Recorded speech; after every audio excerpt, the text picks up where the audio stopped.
नमस्कार साथियों, एक बार फिर से आपका स्वागत है आपके अपने YouTube channel RBSE online classes में। लगातार आपको संस्कृत के वीडियो मिल रहे हैं और 10th के जितने भी बड़े टॉपिक थे व्याकरण के, वो मैंने आपको लगभग सारे आपको करवा दिए। और इतने दिनों से लगातार मैं कमेंट पढ़ रहा था कि सर चैप्टर कब स्टार्ट कराओगे, तो आज से आपके बुक भी साथ साथ में स्टार्ट करते हैं। व्याकरण लगभग आपकी हो चुकी है, एक दो छोटे टॉपिक बचे हैं, वो भी मैं आपको साथ साथ में करवाता रहूंगा, जिसमें अव्यय है, घटी का ज्ञानम है और पैसेज समझाना है। ठीक है, आज अपन स्टार्ट कर रहे हैं आपका बुक पोर्शन, जिसमें से बहुत ही इंपॉर्टेंट चैप्टर मैंने आपको लिया है, फर्स्ट 10 नंबर चैप्टर। देखिए, इसमें 3 चीजें, हिंदी अनुवाद आपको अच्छे से समझना है चैप्टर का। अगर आपको हिंदी अनुवाद समझ में आ गया चैप्टर का, तो मेरे हिसाब से आपके क्वेश्चन आंसर सहित पूरा चैप्टर तैयार हो जाता है। जो बेस्ट पॉइंट है चैप्टर को समझने का, वो हिंदी अनुवाद है। हिंदी ट्रांसलेशन अगर आपने अच्छे से तैयार कर लिया, अच्छे से समझ लिया, तो ये समझ लो पूरा चैप्टर तैयार हो जाता है। अब इसमें देखिए, एक 5 नंबर का एक गद्यांश का हिंदी अनुवाद आएगा और 5 नंबर का ही पद्यांश का हिंदी अनुवाद आएगा और एक 3 नंबर की संस्कृत व्याख्या आएगी। तो टोटल 13 मार्क्स आपके ट्रांसलेशन पर डिपेंड करते हैं। संस्कृत व्याख्या के अंदर भी आपको हिंदी अनुवाद समझ में आया हो तभी आप उसकी व्याख्या कर पाओगे। संस्कृत व्याख्या के लिए मैंने आपको अनुवाद प्रकरण और कारक टॉपिक कराया, उसमें क्या करते हैं अपन, जैसे हिंदी का आप गद्य का कोई पैसेज आप व्याख्या कर रहे हो, तो उसको कैसे सॉल्व करोगे आप अपनी भाषा में, उसको अच्छे से थोड़ा सा विस्तार से लिखोगे। सेम वही चीज इस संस्कृत में भी आपको करनी है। तो उसके लिए आपको संस्कृत बनानी आनी चाहिए, और वो संस्कृत की लाइनें अनुवाद प्रकरण और कारक से आप इजीली बना सकते हो। तो कहने का मीन्स ये है, जो आपके 13 मार्क्स हैं वो इसी पर आधारित है, चैप्टर की ट्रांसलेशन पर। जैसा मैंने आपको एक एक व्याकरण का टॉपिक ट्रिकी समझाया था, वैसे ही चैप्टर समझाऊंगा। कोई भी श्लोक पढ़ा रहा हूं, उसमें मैं आपको एक एक वर्ड का मीन्स बताऊंगा, एक एक वर्ड का मीन्स, तभी एकदम क्लियर हो पाएगा। तो वीडियो को एकदम अच्छे से देखें, एक एक वर्ड को समझें। कोई ये नहीं है मैं आपको पूरी लाइन पढ़ी और उसका ट्रांसलेशन बता दिया, वो रटा रटाया होता है। इसमें मैं आपको एक एक वर्ड का मीन्स बताऊंगा, तो वीडियो को एकदम अच्छे से देखें, एक एक वर्ड को समझें और इसके बाद खुद इसकी ट्रांसलेशन कॉपी में करना, क्योंकि बहुत कुछ निर्भर करता है इसी ट्रांसलेशन के ऊपर। तो स्टार्ट कर रहे हैं अपन, बहुत ही इंपॉर्टेंट चैप्टर नंबर 10। इसका पहला श्लोक देखिए, मैंने आपको लिख रखा है, पृथिव्याम त्रीणि रत्नानि जलम अनम सुभाषितम। पृथिव्याम मिस पृथ्वी पर, त्रीणि मिस 3, रत्नानि मिस रत्न है।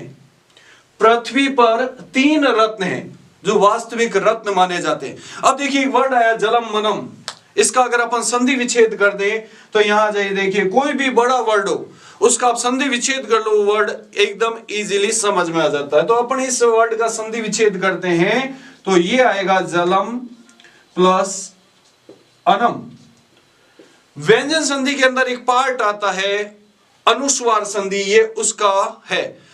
तो अब देखिए, एक वर्ड लिखा था जलम मनम, इजीली समझ में नहीं आता। जैसे ही अपने विच्छेद करा इसका, जलम प्लस अनम, दोनों वर्ड अलग अलग हो गए, इजीली समझ में आ जाएगा। तो पृथ्वी पर 3 रत्न हैं। 3 रत्न कौन कौन से है? पहला है जल, दूसरा है अन्न और तीसरा है सुभाषितम, मतलब अच्छी बातें। मनुष्य को देखो, जीवित रहने के लिए पहली चीज किसकी जरूरत पड़ती है? जल की, दूसरी अन्न की, दूसरा समाज के अंदर उसे अपना मान सम्मान बढ़ाना है तो किससे बढ़ाएगा? सुभाषितम, मतलब अच्छी बातों से, अपने अच्छे व्यवहार से। तो वास्तविक रत्न कौन से हो गए? एक हो गया जल, अन्न और सुभाषितम। पृथिव्याम त्रीणि रत्नानि, पृथ्वी पर 3 रत्न हैं, जल, अन्न और अच्छी बातें। परंतु अब देखिए, मूढ़े मिस मूर्ख व्यक्ति, पाषाण मतलब पत्थरों के, खंडेशु मतलब टुकड़ों को, एक एक वर्ड का अर्थ बता रहा हूं। मूढ़े मिस मूर्ख व्यक्ति, पाषाण मतलब पत्थरों के, खंडेशु मतलब टुकड़ों को, रत्न संज्ञा विधीयते, रत्नों की संज्ञा देते हैं। परंतु मूर्ख व्यक्ति पत्थरों के टुकड़ों को रत्नों की संज्ञा देते हैं। वास्तविक रत्न क्या हुए? जल, अन्न और अच्छी बातें। परंतु जो मूर्ख व्यक्ति है वो रत्न किसको मानेंगे? हीरे, ज्वारा, सोने, इनको रत्न मानते हैं, जबकि वास्तविक रत्न ये नहीं है। एक बार फिर देखिए, इस श्लोक को पूरा बता रहा हूं। पृथ्वी पर 3 रत्न हैं, जल, अन्न और सुभाषितम, मतलब अच्छी बातें। परंतु मूर्ख व्यक्ति पत्थरों के टुकड़ों को रत्नों की संज्ञा विधि यतिमिस देते हैं। मेरे हिसाब से अच्छे से समझ में आ गया क्या? दूसरा और बहुत इंपॉर्टेंट श्लोक है, प्रिय वाक्य प्रदानेन सर्वे तुष्यन्ति जंतवः।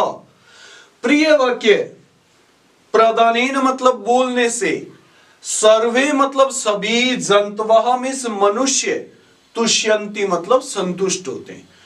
प्रिय वाक्य प्रदानेन मतलब बोलने से, सर्वे मतलब सभी, जंतवः मीन्स मनुष्य, तुष्यन्ति मतलब संतुष्ट होते हैं।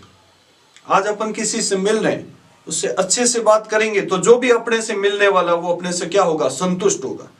तो प्रिय वाक्य बोलने से सभी मनुष्य संतुष्ट होते हैं। अब यहां पे आ जाइए, तस्मात् प्लस तदेव। तस्मात् मतलब इसलिए, तदेव मतलब वैसा ही, इसलिए तदेव मतलब वैसा ही, वक्तव्यम मीन्स बोलना चाहिए। वैसा कैसा? मतलब प्रिय बोलना चाहिए। वचने का दरिद्रता, वचनों से कैसी दरिद्रता? दरिद्रता मतलब गरीबी, यानी कि मनुष्य है वो धन से गरीब हो सकता है, परंतु उसे अपनी बातों से, अपने वचनों से गरीब नहीं होना चाहिए।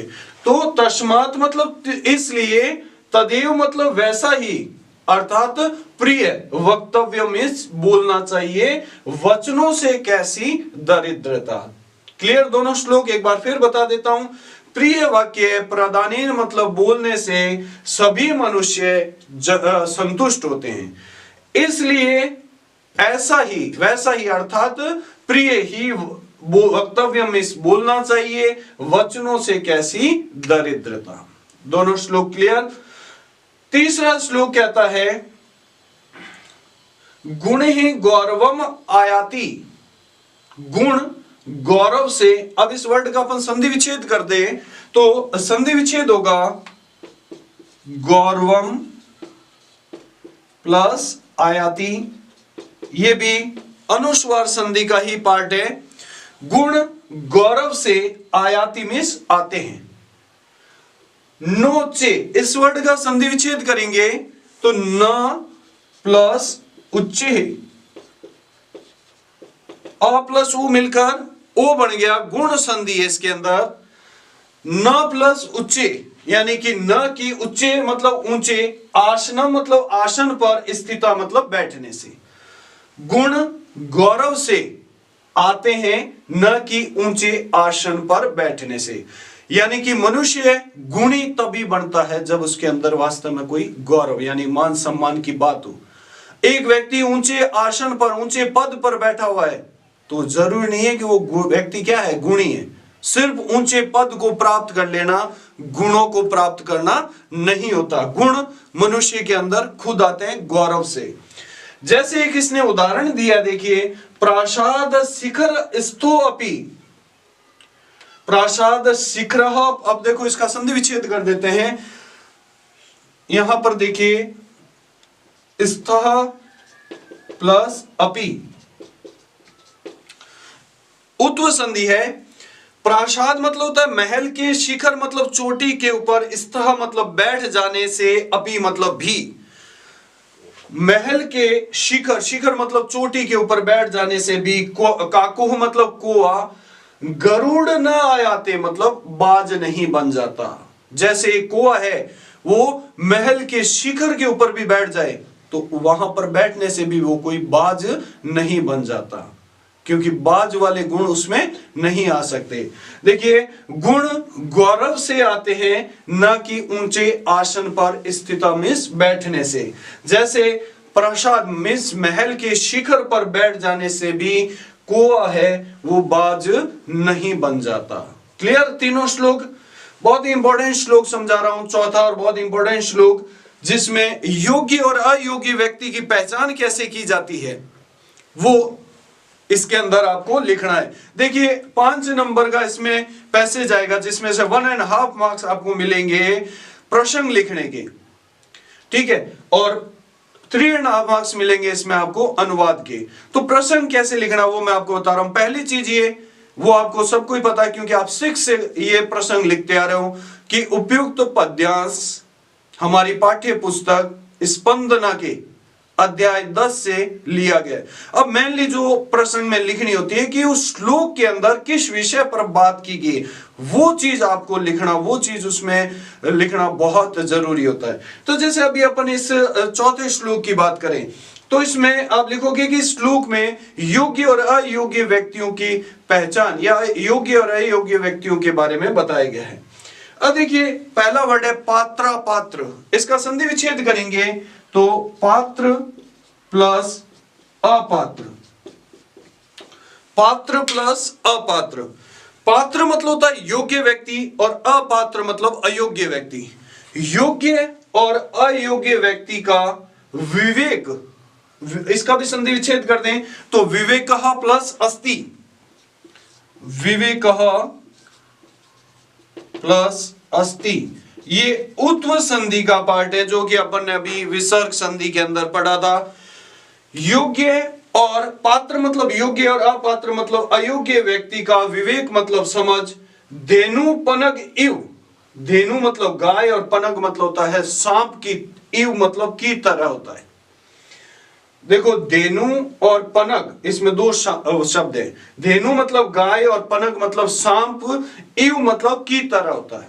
योग्य और अयोग्य व्यक्ति की समझ गाय और सांप की तरह होती है। अब कैसे, यहां पर देखिए तृणात संजायते क्षीरम, जैसे गाय है, तृणात मतलब तिनके घास खाकर भी, क्षीरम मतलब दूध, संजायते मतलब उत्पन्न करती है। जैसे गाय है वो घास खाकर भी दूध देती है, और क्षीरात संजायते विषम, और सांप है वो क्षीर मतलब दूध पीकर भी, विषम मतलब जहर को, संजायते मतलब उत्पन्न करता है।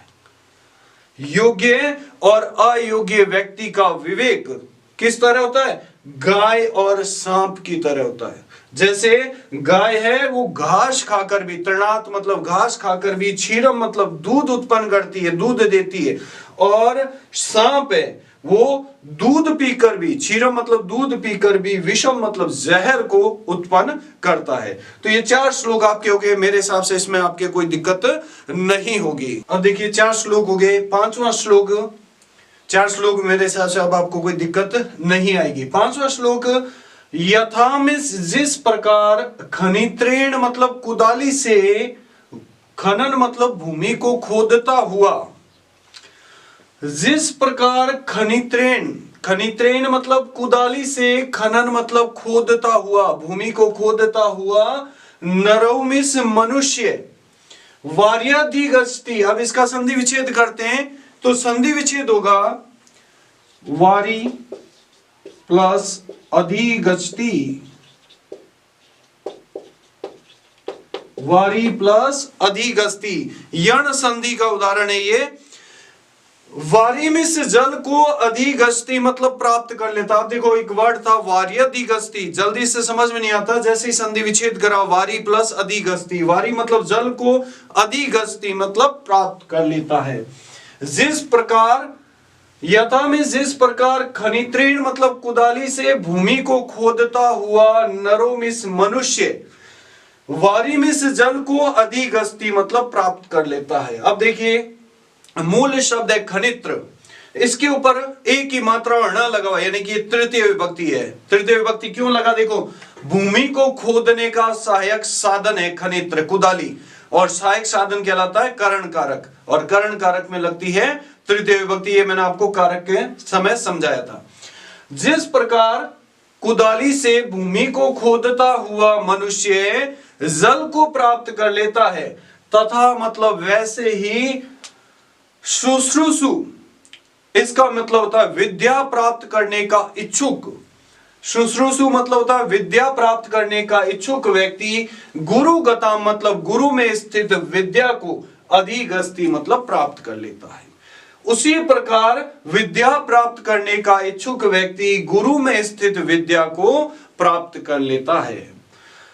जिस प्रकार, यथा मतलब जैसे कुदाली से भूमि को खोदता हुआ मनुष्य जल को प्राप्त कर लेता है, वैसे ही शुश्रूषु मतलब विद्या प्राप्त करने का इच्छुक व्यक्ति गुरु में स्थित विद्या को प्राप्त कर लेता है।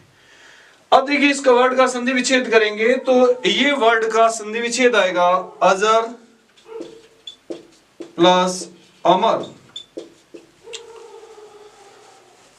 प्राज्ञों में से बुद्धिमान व्यक्ति स्वयं को अजर और अमर की तरह, वत मतलब की तरह समझकर, अजर मतलब अ प्लस जर, जर मतलब जरा मतलब क्या था, बुढ़ापा, और अमर मतलब जो अ प्लस मर यानी कि जो कभी भी मरे नहीं।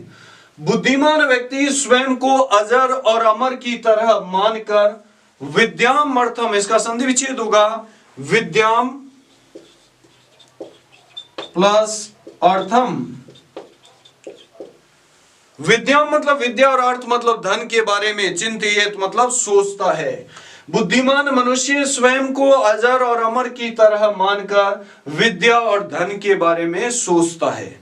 यानी कि बुद्धिमान मनुष्य जब उसे विद्या प्राप्त करनी है और धन प्राप्त करना है, वो उस समय स्वयं को क्या मानेगा कि ना तो मैं कभी बूढ़ा हूंगा और ना ही मेरी कभी मृत्यु होगी। कहने का मीन्स यह है कि उस चीज को प्राप्त करने के लिए उसका जो सोच है वो सकारात्मक सोच है। सकारात्मक सोच के साथ में वो उस चीज को लेगा। आप किसी भी काम को शुरू करो, उसके प्रति ये सोच अगर आपने अपना ली सकारात्मक सोच, तो उस काम को करने की जो आपकी इच्छा शक्ति है वो दुगुनी हो जाती।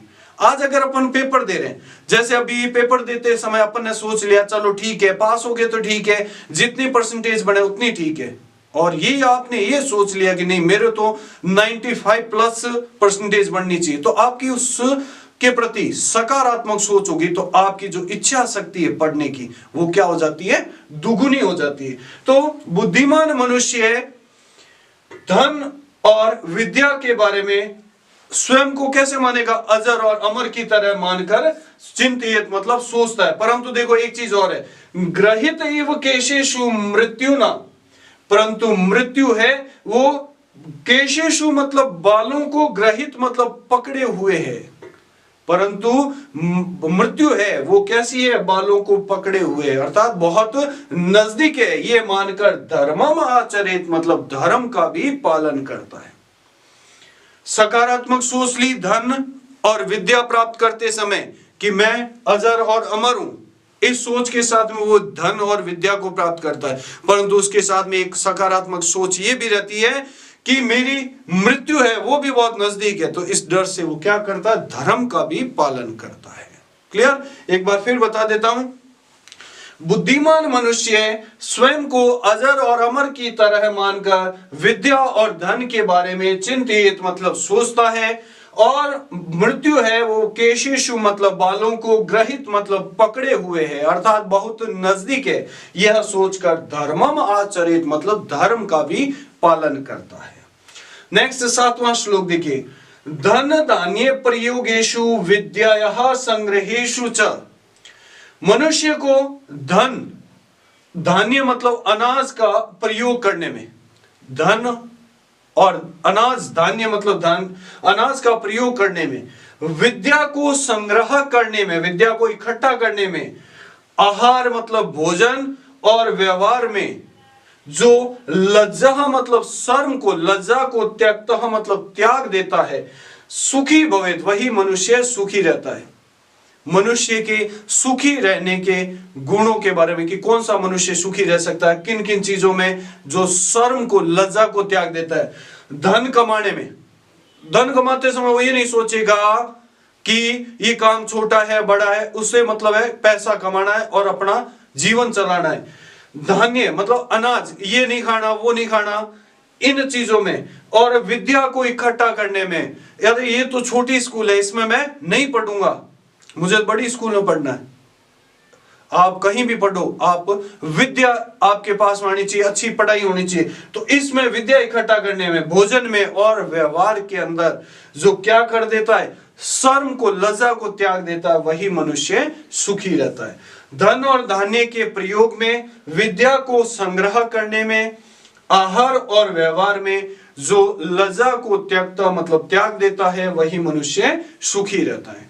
आठवां और बहुत ही इंपॉर्टेंट श्लोक है, हिंदी और संस्कृत व्याख्या के लिए इसको इंपॉर्टेंट लगा लीजिए। विद्या विवादा, इसमें एक सज्जन और दुर्जन व्यक्ति के अंतर को बताया गया है। सज्जन और दुर्जन व्यक्ति के स्वभाव का जो अंतर होता है उसके बारे में बताया गया है। विद्या विवादाय धनम मदाय शक्ति ही परेशान परिपीडनाय खलस्य साधु विपरीतम एतत्। अब देखिए तीसरी लाइन से अपने श्लोक को स्टार्ट करते हैं। वर्ड आया है खलस्य। खल मतलब होता है दुर्जन व्यक्ति की। दुर्जन व्यक्ति की विद्या विवादाय मतलब झगड़ा करने के लिए होती है। दुर्जन व्यक्ति की विद्या झगड़ा करने के लिए होती है। धनम इस धन, मदाय मतलब घमंड करने के लिए होता है, और शक्ति परेशान मतलब दूसरों को, परिपीड़नाय मतलब पीड़ा पहुंचाने के लिए होती है। अगर एक दुर्जन व्यक्ति है, बुरा व्यक्ति है, उसके पास विद्या आ जाए, पढ़ा लिखा होगा, तो वो उससे क्या करेगा, विवाद करेगा, झगड़ा करेगा। अगर उसके पास धन है तो उस धन से लोगों के ऊपर रोब जताएगा, घमंड करेगा। और अगर उसको शक्तिशाली है तो शक्ति का प्रयोग लोगों को पीड़ा पहुंचाने में करेगा। परंतु देखो ये क्या कर रहा है, साधु विपरीतम एतत्। परंतु साधु मतलब सज्जन व्यक्ति इससे, एतत् मतलब इससे विपरीत होता है। सज्जन व्यक्ति इससे विपरीत होता है। कैसे विपरीत होता है? सज्जन व्यक्ति की विद्या ज्ञानाय मतलब ज्ञान के लिए होती है। देखो ये तीनों शब्द प्रयोग करने आपको, दुर्जन और सज्जन दोनों के अंदर। विद्या, धनम और शक्ति ही, इन तीनों का इसमें अंतर बताया गया है। इन्हीं तीनों का अंतर बताया गया है। सज्जन व्यक्ति की विद्या, विद्या किसके लिए होती है? ज्ञानाय मतलब ज्ञान के लिए होती है। मतलब खुद विद्वान है तो लोगों को ज्ञान देगा। और फिर है धनम, धनम किसके लिए होता है? धन किसके लिए होता है? दानाय मतलब दान के लिए होता है। अगर उसके पास धन है तो उस धन का दान करेगा। और शक्ति रक्षणाय मतलब दूसरों की रक्षा के लिए। बहुत ही इंपॉर्टेंट श्लोक है, वापस बता रहा हूं। तीसरी लाइन से श्लोक स्टार्ट होगा। खलस्य मतलब दुर्जन व्यक्ति की विद्या विवाद मतलब झगड़ा करने के लिए होती है। धन मदाय मतलब घमंड करने के लिए होता है। और शक्ति दूसरों को पीड़ा पहुंचाने के लिए होती है। और सज्जन व्यक्ति, साधु में सज्जन व्यक्ति विपरीतम एतत् मतलब इससे विपरीत होता है। कैसे विपरीत होता है? उसकी विद्या ज्ञानाय मतलब ज्ञान के लिए होती है। और धनम है, धन दानाय मतलब दान के लिए होता है। और शक्ति रक्षणाय मतलब दूसरों की रक्षा के लिए होती है। तो 8 श्लोक आपको मैंने करा दिए। मेरे हिसाब से अब इसमें कोई दिक्कत आपको नहीं आई होगी। और एक बार फिर आप इसको ना खुद हिंदी ट्रांसलेशन इसको कॉपी में करने की कोशिश कीजिएगा, क्योंकि ट्रांसलेशन समझ लिया इसका मतलब आपने पूरा चैप्टर समझ लिया। अब देखिए 9 नंबर श्लोक क्या कह रहा है कि खलह सर्प आत्राणी। खलह में अभी बताया था, अभी 8वें श्लोक में भी ये आया था। खलह में दुर्जन व्यक्ति, इसमें आप प्रश्न क्या लिखोगे कि इसमें दुर्जन व्यक्ति है, वो स्वयं की बड़ी से बड़ी गलती को भी छुपा लेता है और सामने वाले की छोटी सी गलती को भी उजागर करता है। खलह में दुर्जन व्यक्ति ससर्प, ससर्प मतलब सरसों के समान, आत्राणी मतलब छोटी सी गलती को। अब यहां से देखिए, खलह में दुर्जन व्यक्ति, पर मतलब दूसरों की, ससर्प मतलब सरसों के समान छोटी सी गलती को भी पश्यति में देखता है। दुर्जन व्यक्ति दूसरों की, पर मतलब होता है दूसरों की, ससर्प मतलब सरसों के समान छोटी सी गलती को भी पश्यति मतलब देखता है। मतलब सामने वाले में कोई छोटी सी कमी होगी तो वो भी उसको लोगों के सामने बताएगा कि इसके अंदर ये कमी है, ये गलती है। और आत्मनो, आत्मनो मतलब स्वयं की, बिल्वम मतलब बील के समान। अब देखो सरसों, सरसों आपने देखी होगी एकदम छोटा सा दाना होता है, और बील, बील का फल आपने देखा होगा लगभग तरबूज के आकार का होता है। तो आत्मनो मतलब स्वयं की बील के समान, यानी कि बड़ी से बड़ी गलती को पश्यन अपि मतलब देखता हुआ भी, न पश्यति मतलब अनदेखा कर देता है। और स्वयं की बील के समान अर्थात बड़ी गलती को पश्यन अपि मतलब देखता हुआ भी, न पश्यति मतलब अनदेखा कर देता है। यानी उसे पता है कि मेरे अंदर ये कमी है, परंतु उसे देखकर भी क्या कर देगा, अनदेखा कर देगा।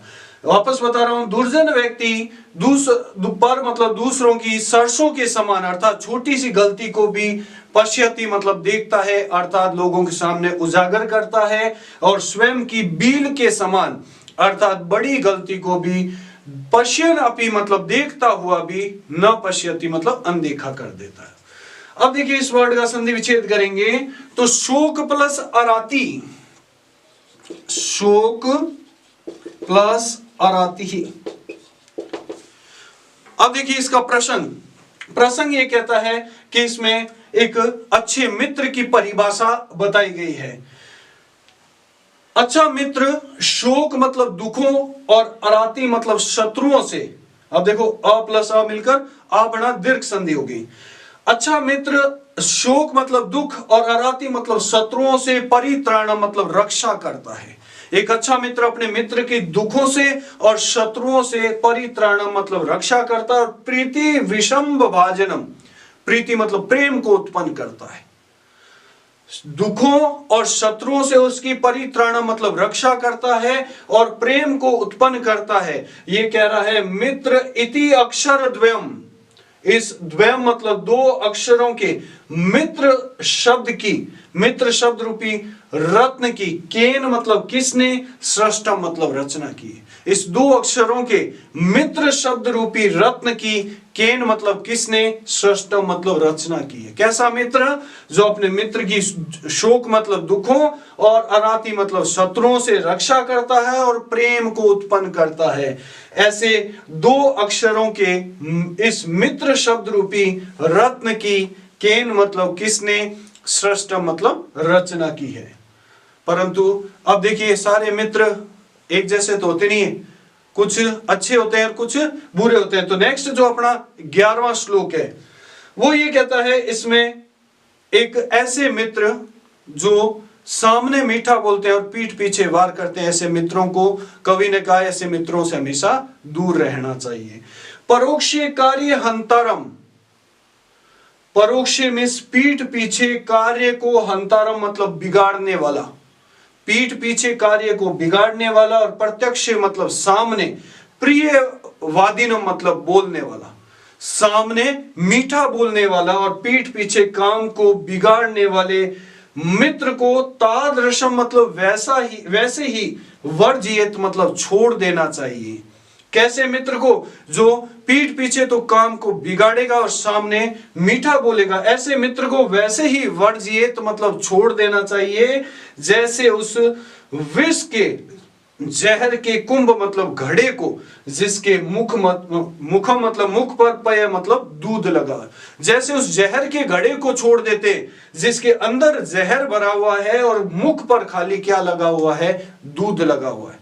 तो अगर उस घड़े का उपयोग किया तो मनुष्य की मृत्यु निश्चित है, वैसे ऐसे मित्र के साथ रहे तो मनुष्य का अहित होना निश्चित है। तो लेखक कवि कहता है कि पीठ पीछे कार्य को हंतारम मतलब बिगाड़ने वाले और प्रत्यक्ष मतलब सामने, प्रियवादी मतलब प्रिय बोलने वाले मित्र को तादृशम मतलब वैसे ही वर्जियत मतलब छोड़ देना चाहिए जैसे उस जहर के घड़े को, विष कुंभ मतलब जहर का घड़ा, जहर के घड़े को जिसके मुख पर पयः मतलब दूध लगा हुआ है। क्लियर। अब ये कह रहा है कि मनुष्य को हर परिस्थिति में दान देना चाहिए, लोगों की भलाई करनी चाहिए। इस श्लोक का प्रसंग आपको लिखना है।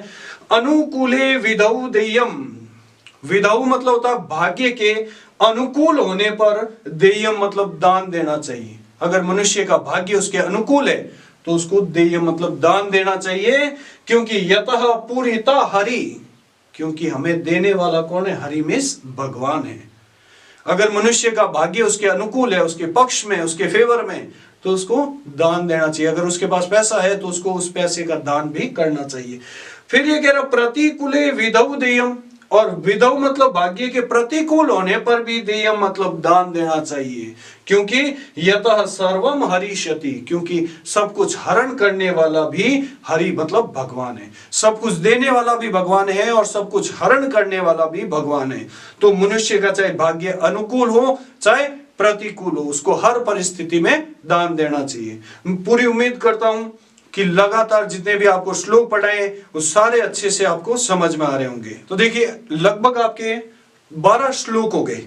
अब इस चैप्टर में 3 श्लोक और बचे, तो वो नेक्स्ट वीडियो में पढ़ लेंगे और साथ में मैं आपको इसके क्वेश्चन आंसर भी समझा दूंगा। आज जितने भी श्लोक मैंने पढ़ाए पूरी कोशिश कीजिए, खुद रीड कीजिए और इसको ट्रांसलेशन है वो कॉपी में करने की कोशिश कीजिए। जितना आप खुद मेहनत करोगे उतना ही ज्यादा आपका अच्छा रिजल्ट निकलेगा। इसमें कोई डाउट हो 12 श्लोक में तो आप मेरे से कमेंट बॉक्स में जरूर पूछ सकते हैं। वीडियो कैसा लगा, आज से नया पार्ट मैंने स्टार्ट किया चैप्टर पोर्शन, कितना आपको समझ में आया, जैसे व्याकरण समझ में आए उसी तरह से मेरे हिसाब से पूरी उम्मीद करता हूं वैसे ही चैप्टर समझ में आए होंगे। कोई भी डाउट हो आप मेरे से कमेंट में पूछ सकते हैं।